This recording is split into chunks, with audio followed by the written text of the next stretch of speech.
بسم اللہ الحمد للہ والصلاة والسلام علی رسول اللہ وعلی آلہ وصحبہ ومن والاه اللہم انفعنا بما علمتنا وعلمنا ما ينفعنا وزدنا علما رب شرح لی صدری ویسر لی امری واحلل عقدۃ من لسانی یفقهوا قولی سبحانک لا علم لنا الا ما علمتنا انک انت العلیم الحکیم رب یسر ولا تعسر وتمم بالخیر وبک نستعین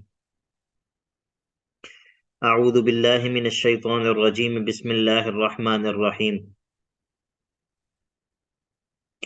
قال اہبطا منہا جمیعا سورۃ الطٰہٰ ہے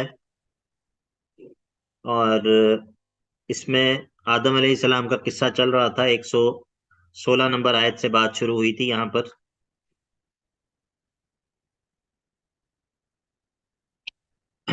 تو ابھی ہمارا ہے سبق آیت نمبر 123 سورہ طٰہٰ آیت نمبر 123 جی سبق مل گیا سب لوگوں کو جی سر۔ قال اہبطا منہا جمیعا اللہ تعالیٰ نے کہا کہ اتر جاؤ تم دونوں آدم اور شیطان یہ اہبطا سے مراد آدم اور شیطان کو خطاب ہے اور حوا جو ہیں وہ آدم کے ضمن میں ہی مخاطب ہیں ٹھیک ہے آدم کے ضمن میں حوا بھی مخاطب ہیں البتہ یہاں پر جو خطاب ہے وہ آدم کو اور شیطان کو ہے قال اہبطا منہا جمیعا تم دونوں اتر جاؤ یہاں سے بعضکم لبعض عدو تمہارا بعض تمہارے بعض کے لیے دشمن ہے ٹھیک ہے یعنی کہ تمہارے درمیان جو ہے وہ عداوت اور دشمنی ہے انسان اور شیطان آدم اور اولاد آدم اور شیطان اور اس کی ذریت ان کے درمیان دشمنی ہے فَإِمَّا يَأْتِيَنَّكُم مِّنِّي هُدًى تو پس جو کوئی بھی جس کے پاس بھی میری جانب سے ہدایت آ جائے گی تو فَمَنِ اتَّبَعَ هُدَايَ تو جو کوئی بھی اتباع کرے گا میری ہدایت کی فَلَا يَضِلُّ پس وہ دنیا میں گمراہ نہیں ہوگا ولا یشقا اور آخرت میں بدبخت نہیں ہوگا ومن اعرض عن ذکری تو جو کوئی اس کی اتباع کرے گا وہ تو دنیا میں گمراہ نہیں ہوگا آخرت میں بدبخت نہیں ہوگا اور جو اس سے اعراض کرے گا اس کو اگنور کرے گا اس کو اہمیت نہیں دے گا اعراض کرے گا عن ذکری میرے ذکر سے عن ذکری میرے ذکر سے یعنی کہ جو میں نے وحی نازل کی ہے اس سے جو اعراض کرے گا فَإِنَّ لَهُ مَعِيشَةً ضَنْكَ تو اس کے لیے تنگ حیات ہوگی اس کے لیے زندگی کی تنگی ہوگی اس سے مراد جو ہے وہ قبر کی زندگی بھی ہو سکتی ہے اور یہ والی زندگی بھی ہو سکتی ہے جو دنیا کی زندگی ہے فَإِنَّ لَهُ مَعِيشَةً ضَنْكَ تو اس سے کیا مراد ہے دنیا کے اندر زیادہ مال و دولت کی فراوانی کس کے پاس ہے اللہ تعالیٰ کے فرما برداروں کے پاس یا اللہ تعالیٰ کے نافرمانوں کے پاس سر اللہ تعالیٰ کے نافرمانوں کے پاس زیادہ ہے۔ اللہ تعالیٰ کے نافرمانوں کے تو پھر اس کا کیا مطلب ہے وَمَنْ أَعْرَضَ عَنْ ذِكْرِي فَإِنَّ لَهُ مَعِيشَةً ضَنْكَ آپ کو سوال اور اشکال کی سمجھ آئی سر ہے اس میں جی سر اشکال کی سمجھ آئی ہے اور اس میں یہ اس کی مالی طرف اشارہ نہیں ہے، معیشتاً جو ہے وہ لائف سٹائل ہوگا نا۔ ہاں تو کن کا لائف سٹائل اچھا ہے کن کا لائف سٹائل جو ہے وہ اچھا نہیں ہے کن کا لائف سٹائل زیادہ جو ہے وہ زیادہ شاہانہ اور زیادہ گلیمرس ہے جی سر کافروں کا ہی زیادہ ایسے ہے۔ تو پھر سر نہیں پتا اس کا آنسر، آپ بتائیے۔ سر یہاں پر جی ہم آدھے یہاں پر سر گزران سے گزر بسر سے مراد یہ بھی ہو سکتا ہے کہ وہ لوگ اپنی اس پوزیشن سے سیٹسفائیڈ نہیں ہوں گے۔ صحیح ہے اصل میں اس سے مراد جو ہے نا وہ یہی ہے کہ ایسا شخص جس کے پاس جس قدر بھی زیادہ مال ہو اگر اس کا دل جو ہے وہ اطمینان میں نہیں ہے تو وہ یہ بہت زیادہ مال بھی اس کے لیے کسی کام کا نہیں ہوتا. مطلب ایسے لوگ دیکھے ہیں، آپ نے بھی دیکھے ہوں گے، کہ جو بہت بڑے بڑے گھروں میں اور بہت بڑے بڑے بنگلوں میں رہتے ہیں، لیکن وہ نیند والی دوائیاں کھا کے سوتے ہیں، ٹھیک ہے، پریشانیوں کی وجہ سے، اور ان کو جو ہے وہ سکون نصیب نہیں ہوتا. اس کے مقابلے میں وہ لوگ جو کہ بالکل مطلب جن کی بس پوری پوری گزران ہی ہوتی ہے، بعض ایسے لوگ ہوتے ہیں کہ جن کو اللہ تعالیٰ نے قناعت کی اور اطمینان کی دولت سے نوازا ہوتا ہے. ٹھیک ہے، تو یہ اگر آپ اس کا مشاہدہ کریں گے اپنے ارد گرد تو آپ کو یہ چیز جو ہے وہ مل جائے گی. تو معیشت انسان کی حیات کے پرسکون ہونے یا نہ ہونے کا تعلق جو ہے وہ بہت زیادہ تعلق مال کے ساتھ نہیں ہے، مال کی کثرت اور قلت کے ساتھ نہیں ہے.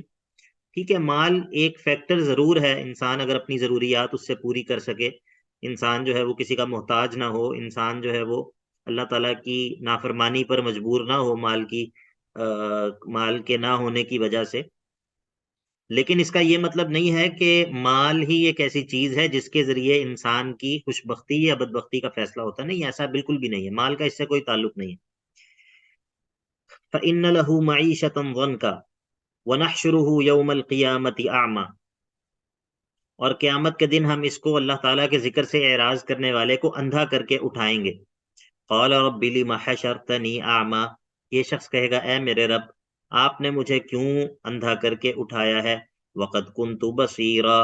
حالانکہ میں تو دیکھنے والا تھا دنیا میں، دنیا میں تو مجھے نظر آتا تھا، دنیا میں تو میں دیکھتا تھا، آج مجھے اندھا کر کے کیوں اٹھایا؟ قال كذلك اتتك آیاتنا فنسیتها. اللہ تعالیٰ فرمائیں گے یہ اسی طرح ہے کہ تمہارے پاس دنیا میں ہماری آیات اور ہماری نشانیاں آ گئی تھیں تو فنسیتها، تو نے ان کو بھلائے رکھا تھا، تو نے ان کو کوئی توجہ اور اہمیت ہی نہیں دی. قال رب لم حشرتنی اعمی وقد كنت بصیرا. قال كذلك اتتك آیاتنا فنسیتها وكذلك اليوم تنسى. تو اسی طرح آج تجھے بھی اگنور کر دیا جائے گا، تجھے بھی آج بھلا دیا جائے گا. جی حماد بھائی. سر یہ جو اندھا پن ہوگا، یہ ظاہری آنکھوں والا اندھا پن ہے یا یہ آگے جیسے بصیرت سے کے حوالے سے بات ہو رہی ہے، بصیرت والا اندھا پن؟ یہ بہت اچھا سوال آپ نے کیا ہے. پیچھے سورہ بنی اسرائیل کے اندر جو بات ہوئی تھی نا، یاد ہے وہ بات آپ کو؟ سورہ بنی اسرائیل نکالیں، آیت نمبر 72. ومن كان في هذه أعمى فهو في الآخرة أعمى وأضل سبيلا. ومن كان في هذه أعمى، اور جو کوئی اس دنیا میں اندھا ہوگا، عن الہدایت، ہدایت سے، فهو في الآخرة أعمى، وہ آخرت میں بھی اندھا ہوگا، عن الجنت، جنت سے، وأضل سبیلا، اور بہت زیادہ گمراہ ہوگا رستے کے اعتبار سے. آخرت میں یعنی کہ وہ جو ہے وہ جنت کے راستے سے گمراہ کر دیا جائے گا، جنت کے راستے سے ہٹا دیا جائے گا. تو یہاں پر تو اس سے مراد، سورہ بنی اسرائیل کی آیت میں تو اس سے مراد جو ہے وہ یہی ہے کہ وہ آخرت میں اس کے پاس جو ہے وہ اگرچہ وہ دیکھ تو رہا ہوگا، دکھائی تو اس کو دے رہا ہوگا، لیکن وہ جنت کے راستے سے اس کو اندھا کر دیا جائے گا. البتہ یہ جو آیت ہے اس کے اندر دونوں احتمالات موجود ہیں. ٹھیک ہے، یہ بھی معنی کیا جا سکتا ہے کہ لما حشرتنی اعمی وقد کنت بصیرا، اور اس صورت میں یہ خاص سزا ہوگی اس شخص کی جو کہ اللہ تعالیٰ کی آیات سے اعراض کرتا ہے. ٹھیک ہے، اگر اس کو آخرت میں اندھا کر دیا جائے اور اس کی ظاہری بینائی بھی چھین لی جائے تو یہ خاص سزا ہو جائے گی اس شخص کی جو کہ اللہ تعالیٰ کی آیات سے اعراض کرتا ہے. یہ ایک خاص جرم کی خاص سزا ہو جائے گی. اور اگر اس کا دوسرا معنی کیا جائے تو پھر یہ عام ہے، جو بات سورہ بنی اسرائیل میں ہوئی ہے اس کی طرح پھر ہو جائے گا کہ یہ اس کا اندھا پن جو ہے یہ معنوی اندھا پن ہوگا. معنوی اندھا پن یعنی کہ اس کو ظاہری آنکھوں سے وہ دیکھ تو رہا ہے لیکن معنوی طور پہ اس کو جو ہے وہ جنت کے راستے سے، نجات کے راستے سے جو ہے وہ ہٹا دیا جائے گا. ٹھیک ہے، بات سمجھ آ گئی آپ کو؟ جی سر. کیونکہ اس پہ اصل میں یہ سوال پیدا ہوتا ہے نا کہ اگر یہ ظاہری آنکھوں سے بھی اندھا ہے تو یہ جو آخرت کے سارے جو مظاہر اور مناظر ہیں ان کو یہ کیا یہ دیکھ سکے گا یا نہیں دیکھ سکے گا؟ مثال کے طور پہ جس طرح ہم نے پیچھے پڑھا کہ وَيَسْأَلُونَكَ عَنِ الْجِبَالِ فَقُلْ يَنْسِفُهَا رَبِّي نَسْفًا، اللہ تعالیٰ پہاڑوں کو ریزہ ریزہ کر کے اڑا دے گا وغیرہ وغیرہ، یہ سارا کچھ جو ہے. تو کیا یہ شخص جو ہے وہ ان سب چیزوں کو نہیں دیکھ رہا ہوگا جو کہ کفار ہی کو ڈرانے کے لیے اور ان کے لیے ہیبت زدہ کرنے کے لیے وہ سارا ایک منظر ہوگا. تو اگر یہ اندھا ہوگا اور اس کو کچھ دکھائی نہیں دے رہا ہوگا تو شاید یہ تو اس ساری ہیبت سے محفوظ ہو گیا نا. تو ظاہر ہے ایسا تو نہیں ہے. تو بہرحال دونوں طرح اس کا معنی کیا جا سکتا ہے. قال كذلك اتتك آیاتنا فنسیتها وكذلك اليوم تنسى، یہ جو حصہ ہے نا آیت کا وكذلك اليوم تنسى، اور جس طرح تم نے ہماری آیات کو بھلا دیا تھا آج تمہیں بھلا دیا گیا ہے. اس سے تو یہ معلوم ہوتا ہے، ایسے محسوس ہوتا ہے کہ جیسے یہاں پر مانوی اندھا پن مراد ہے، ظاہری اندھا پن مراد نہیں ہے، مانوی. وَكَذَلِكَ الْيَوْمَ تُنْسَى، جس طرح تم نے ہماری آیات کے موجود ہوتے ہوئے بھی ان کے ساتھ ایسا سلوک کیا جیسا کہ تم ان کو دیکھ ہی نہیں رہے. جیسے تم نے ہماری آیات، ہمارے قرآن، ہمارا نازل کی ہوئی وحی، اس کے دنیا میں موجود ہوتے ہوئے تمہارا اس کے ساتھ سلوک ایسا تھا کہ گویا کہ تم اسے دیکھ ہی نہیں رہے، گویا کہ تم نے ان کو بھلا دیا، تمہیں یاد ہی نہیں کہ اللہ نے کوئی قرآن بھی نازل کیا، اللہ نے کوئی کتاب بھی نازل کیا، مرنا بھی ہے. تو آج ہم نے تمہیں اسی لیے ایسے چھوڑ دیا ہے، اگنور کر دیا ہے، تمہیں کوئی توجہ نہیں تمہیں دیں گے، تمہارے لیے کوئی آسانی کا راستہ نہیں نکالیں گے، جس طرح دنیا میں تم نے ہمارے پیغام کے ساتھ کیا تھا. وَكَذَلِكَ، اسی طرح الْيَوْمَ، آج کے دن، تُنْسَى، تم بلا دیے جاؤ گے. ٹھیک ہے، سمجھ آ گیا؟ جی سر. وَكَذَلِكَ نَجْزِي مَنْ أَسْرَفَ، اور اسی طرح ہم بدلہ دیتے ہیں من اسرفا، جو حد سے تجاوز کرتا ہے، وَلَمْ يُؤْمِنْ بِآيَاتِ رَبِّهِ، اور اپنے رب کی آیات پر ایمان نہیں لے کر آتا. وَلَعَذَابُ الْآخِرَةِ أَشَدُّ وَأَبْقَى، اور آخرت کا عذاب تو بالیقین زیادہ شدید اور زیادہ باقی رہنے والا ہے.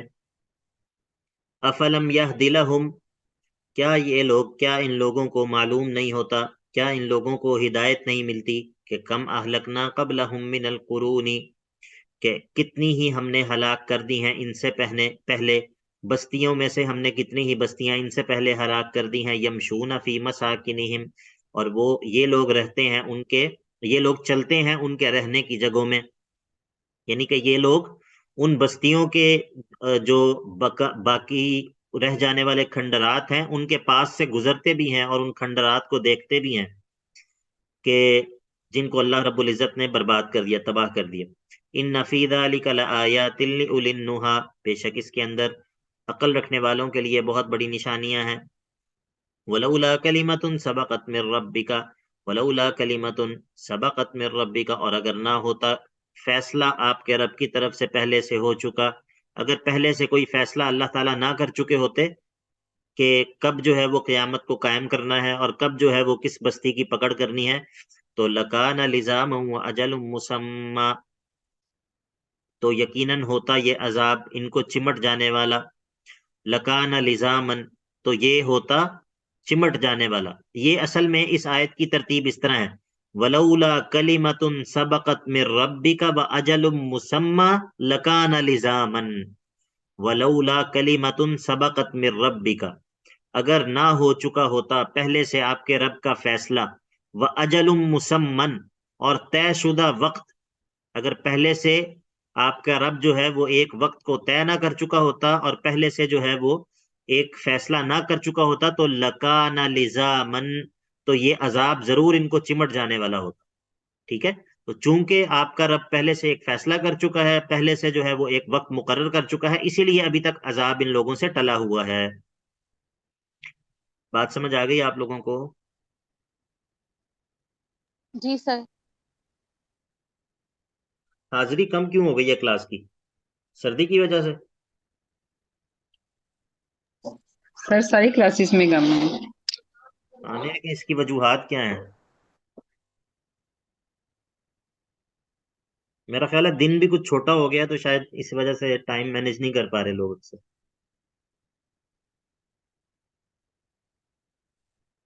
سر اس میں کچھ اسٹوڈینٹس ہیں میرے خیال سے، وہ اپنی طرف پھر ان کو پڑھائی کا بھی ساتھ دوسرا بھی دیکھنا پڑتا ہے شاید، اس لیے وہ شاید یہ ہو جائے گا.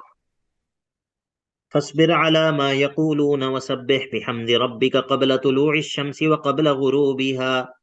اب اللہ کے نبی علیہ الصلوۃ والسلام کو تسلی ہے اور ذکر ہے کہ کس طرح آپ نے استقامت اور ثبات اختیار کرنا ہے۔ یہ دین کے دعات کے لیے آداب بھی ہیں اس کے اندر، پیچھے بھی ذکر ہوئے تھے سورہ غالباً بنی اسرائیل کے اندر۔ فاصبر علی ما یقولون، پس آپ صبر کیجئے ان باتوں پر جو یہ باتیں کہتے ہیں۔ اے نبی صلی اللہ علیہ وسلم، آپ ان باتوں پر صبر کیجئے جو باتیں یہ لوگ کہتے ہیں۔ وسبح بحمد ربک، اور اپنے رب کی تسبیح اور اس کی حمد بیان کرتے رہا کیجئے۔ کون سے کلمات ہیں یہ؟ سبحان اللہ و بحمدہ، قبل طلوع الشمس وقبل غروبها، اور یہ کس وقت پڑھنے ہیں؟ صبح شام ٹھیک ہے، تو صبح و شام کے اذکار پھر کرنے چاہیے یا نہیں کرنے چاہیے؟ کرنے چاہیے۔ وَمِنْ آنَاءِ اللَّيْلِ فَسَبِّحْ وَأَطْرَافَ النَّهَارِ، اور رات کے کناروں میں بھی اللہ کی تسبیح بیان کیجیے۔ وَأَطْرَافَ النَّهَارِ، اور دن کے کناروں میں بھی۔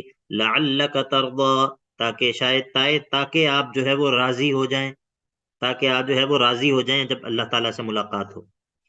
باقی دنیا کے اندر جو ہے وہ اللہ تعالیٰ نے لوگوں کو بہت زیادہ مال و دولت دیا ہے، اور لوگوں کو اللہ تعالیٰ نے، کافروں کو بہت زیادہ نوازا ہے، اور اللہ تعالیٰ کے نافرمانوں کے پاس جو ہے وہ جناب بڑے بڑے کوٹھیاں ہیں، اور بڑے بڑے جو ہے وہ بزنس امپائرز ہیں، اور بڑا کچھ ہے۔ تو آپ نے ان چیزوں کو دیکھ کے متاثر نہیں ہونا، آپ نے ان چیزوں کو دیکھ کے متاثر نہیں ہونا۔ ایک مومن جو ہے وہ کبھی بھی ان چیزوں سے جو ہے وہ متاثر نہیں ہوتا۔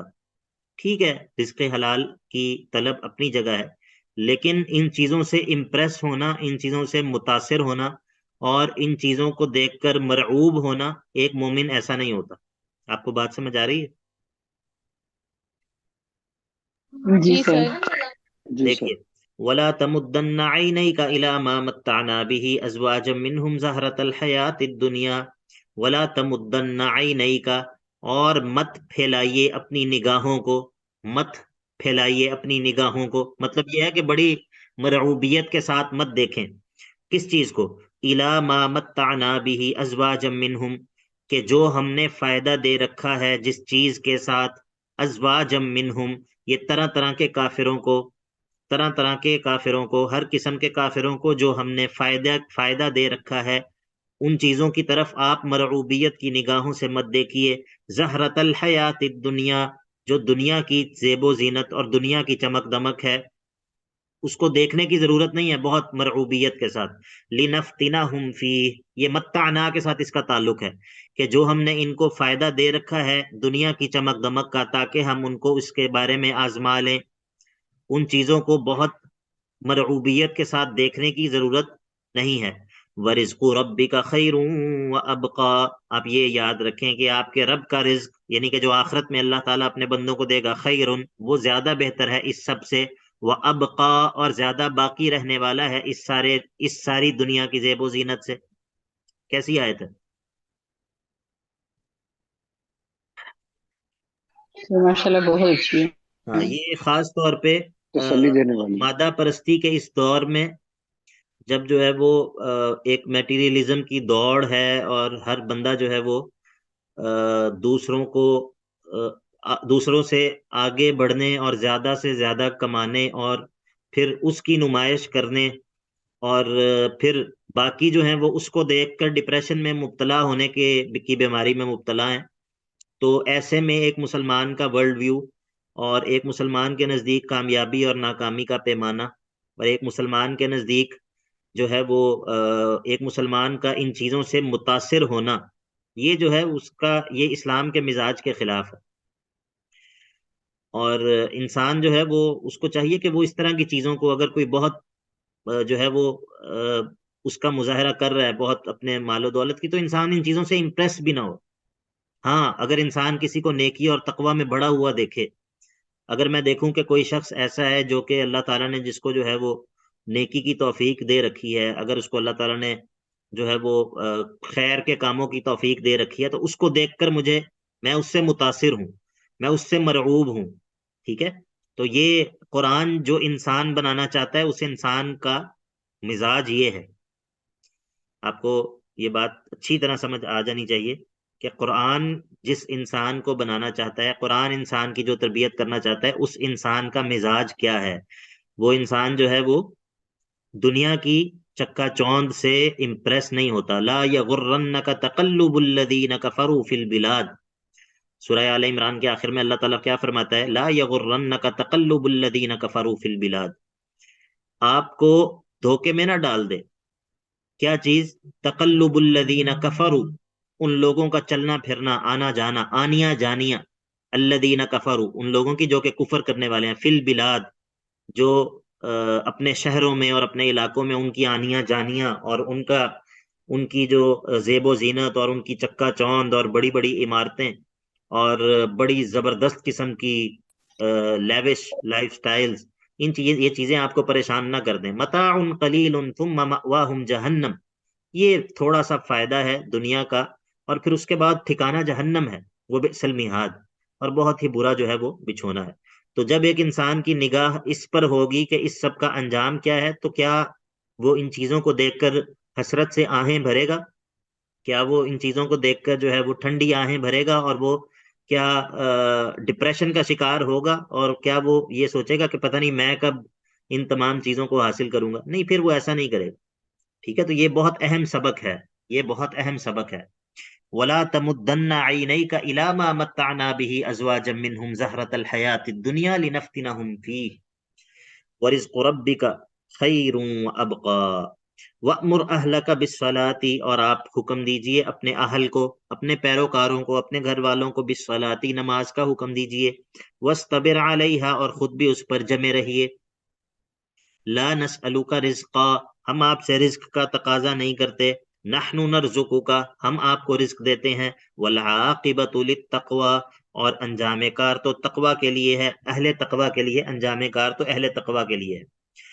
وقالوا لولا یأتینا بآیۃ من ربہ، اور وہ لوگ یہ کہتے ہیں کہ یہ نبی ہمارے پاس اپنے رب کے پاس سے نشانیاں کیوں نہیں لے آتا.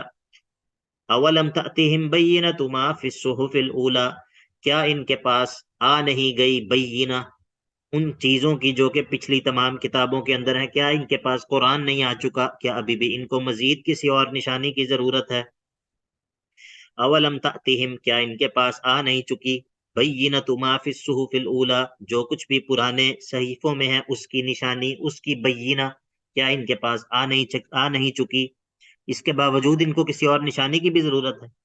وَلَوْ أَنَّا أَهْلَكْنَاهُمْ بِعَذَابٍ مِّن قَبْلِهِ، اور اگر ہم ان کو ہلاک کر دیتے عذاب کے ذریعے، من قبلہ، رسول کے آنے سے پہلے، تو لقالوا، تو پھر یہ لوگ کہتے ربنا، اے ہمارے رب، لولا ارسلت الینا رسولا، آپ نے ہماری طرف کوئی رسول کیوں نہیں بھیجا کہ فنتبع آیاتک من قبل ان نذل ونخزا، اگر ہم رسول کو بھیجنے سے پہلے ان کو عذاب کے ذریعے ہلاک کر دیتے. تو پھر یہ لوگ کہتے کہ اے اللہ، آپ نے ہماری طرف کسی رسول کو کیوں نہیں بھیجا کہ ہم اس رسول کی اتباع کر لیتے، آپ کی آیات کی اتباع کر لیتے. من قبل ان نذل ونخزا، اس سے پہلے کہ ہم ذلیل و خوار اور رسوا ہو جاتے. تو اللہ تعالیٰ نے ان لوگوں کو پہلے سے ہلاک اس لیے نہیں کیا تاکہ ان کا کوئی عذر باقی نہ رہ جائے.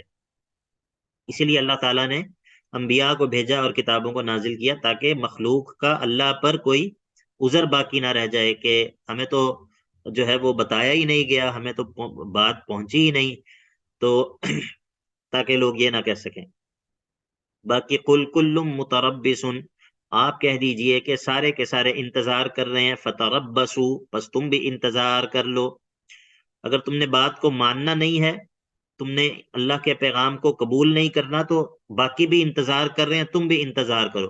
قل، آپ کہہ دیجئے کلن، سارے کے سارے متربص، انتظار کر رہے ہیں. فتربصوا، پس تم بھی انتظار کر لو. فستعلمون من اصحاب الصراط السوی ومن اهتدى، پسند قریب تم جان لوگے کون ہیں سیدھے راستے والے. من اصحاب الصراط السوی، کون ہیں جو کہ صراط السوی، سیدھے راستے والے ہیں، تم ان کو جان لوگے. ومن اهتدى، اور کون ہے جو ہدایت یافتہ ہیں، ان قریب تم ان کو جان لوگے. تو الحمدللہ سورہ طٰہٰ جو ہے وہ مکمل ہو گئی. اس میں بنیادی طور پہ اس صورت کا جو موضوع تھا وہ تھا شجاعت اور تشجیع اور توحید کے بیان کو بہادری کے ساتھ کیجیے، اور اس کو بیان کرنے میں جو ہے وہ کسی قسم کے خوف اور ڈرپوکی کا، بزدلی کا مظاہرہ مت کیجیے، بلکہ جس طرح موسیٰ علیہ السلام نے توحید کو پورے بہادری کے ساتھ جو ہے وہ بیان کیا، جس طرح موسیٰ علیہ السلام کے مقابلے میں فرعون کے جو جادوگر تھے انہوں نے بڑی بہادری کے ساتھ توحید پر استقامت دکھائی، اسی طرح آپ بھی توحید پر استقامت دکھائیے۔ اللہ کے نبی علیہ الصلوۃ والسلام کو کچھ تسلیاں دی گئی ہیں، کچھ تخویفات ہیں، تو یہ سارا کچھ جو ہے وہ یہ سورہ طٰہٰ کے اندر ہے۔ آگے سورۃ الانبیاء ہے، تو انشاءاللہ اس کو کل ہی شروع کریں گے۔